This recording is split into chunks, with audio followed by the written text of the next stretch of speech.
ಭಗವಂತನಾದ ಪೂರ್ವದಲ್ಲಿ ದೇವಸ್ಥಾನ ನಾಟಕೋತ್ತರ ಯಾವುದನ್ನು ಹೇಳಿದನೋ ಆ ಸಮತ್ವವನ್ನು ಹಾಗೆ ಹೇಳಿದರು. ಸಾವಧಾನಚಿತ್ತರಾಗಿ ಕೇಳಿರಿ. ಲೋಕಾನುಗ್ರಹ ಮಾಡಬೇಕೆಂಬ ಬಯಕೆಯಿಂದ ನಾರದರು ಸಮಸ್ತ ಲೋಕಗಳನ್ನು ಸುತ್ತಾ ಭೂಲೋಕಕ್ಕೆ ಬಂದರು. ಅನಂತರ ಅಲ್ಲಿ ನಾನಾ ವಿಧವಾದ ಕಷ್ಟಗಳಿಂದ ಕುಡಿಯುತ್ತಾ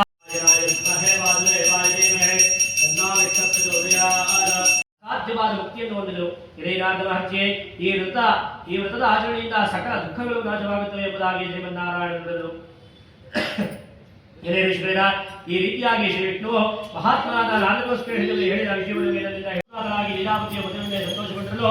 ಶ್ರೀ ಸತ್ಯನಾರಾಯಣ ಸ್ವಾಮಿಯ ಪ್ರಭಾವದಿಂದ ಆ ದಿನದಲ್ಲಿ ಗರ್ಭವನ್ನು ಧರಿಸಿ 10 ತಿಂಗಳಲ್ಲಿ ಪುತ್ರಿಕಾರ್ಥವನ್ನು ಪಡೆದರು. ಶುಕ್ಲ ಪಕ್ಷದ ಚತುರ್ಮೋಪಾದಿಯಲ್ಲಿ ಆ ಕನ್ಯಾವಳಿಯು ದಿನದಿನಕ್ಕೂ ವೃದ್ಧಿಯನ್ನು ಪಡೆಯುತ್ತಾ ಕಲಾವತಿ ಎಂದು ನಾಮಕರಣ ಮಾಡಿಬಿಟ್ಟಳು.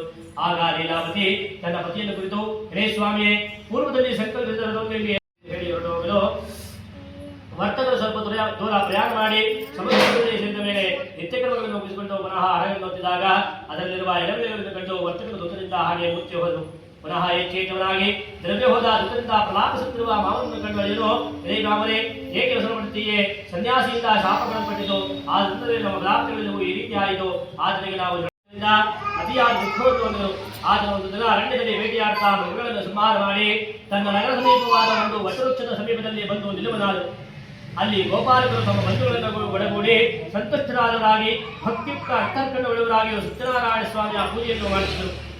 ಇದನ್ನು ನೋಡಿದ ಈ ರಾಜನು ಅಹಂಕಾರದಿಂದ ಅಲ್ಲಿಗೆ ಹೋಗಲೂ ಇಲ್ಲ ಮತ್ತು ಆ ಸತ್ಯನಾರಾಯಣ ಸ್ವಾಮಿಯನ್ನು ಕುರಿತು ನಮಸ್ಕಾರವನ್ನು ಕೂಡ ಮಾಡಲಿಲ್ಲ. ಆದರೂ ಸಮಸ್ತ ಗೋಪಾಲಕರು